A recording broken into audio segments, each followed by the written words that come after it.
সমৃদ্ধ ইউরেনিয়াম ইরানেই থাকবে, মোস্তফা খামেনির কঠোর বার্তা। মধ্যপ্রাচ্যে আবারও বাড়ছে উত্তেজনা। ইরানের সর্বোচ্চ ধর্মীয় নেতা মোস্তফা খামেনি স্পষ্ট জানিয়ে দিয়েছেন, সমৃদ্ধ ইউরেনিয়াম কোনোভাবেই দেশের বাইরে পাঠানো হবে না।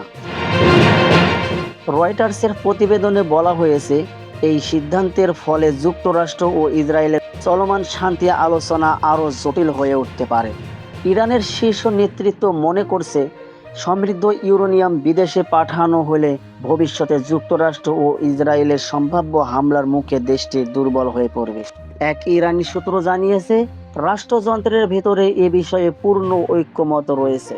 দেশের গুরুত্বপূর্ণ পারমাণবিক সম্পদ কোনোভাবেই বিদেশে নেওয়া হবে না। অন্যদিকে যুক্তরাষ্ট্র ও ইসরায়েল দীর্ঘদিন ধরেই অভিযোগ করে আসছে, ইরান গোপনে পারমাণবিক অস্ত্র তৈরির পথে এগোচ্ছে। পশ্চিমা দেশগুলোর দাবি, ইরান ইতোমধ্যেই ইউরেনিয়াম 60% পর্যন্ত সমৃদ্ধ করেছে, যা অস্ত্র তৈরির জন্য প্রয়োজনীয় মাত্রার খুব কাছাকাছি। তবে তেহরান বরাবরের মতোই এ অভিযোগ অস্বীকার করেছে।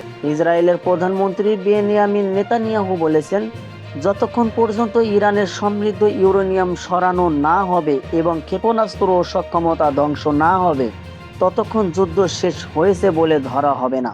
এদিকে মার্কিন প্রেসিডেন্ট ডোনাল্ড ট্রাম্পও হুঁশিয়ারি দিয়ে বলেছেন, ইরান শান্তি চুক্তিতে রাজি না হলে তেহরানে আবারও হামলা চালানো হতে পারে।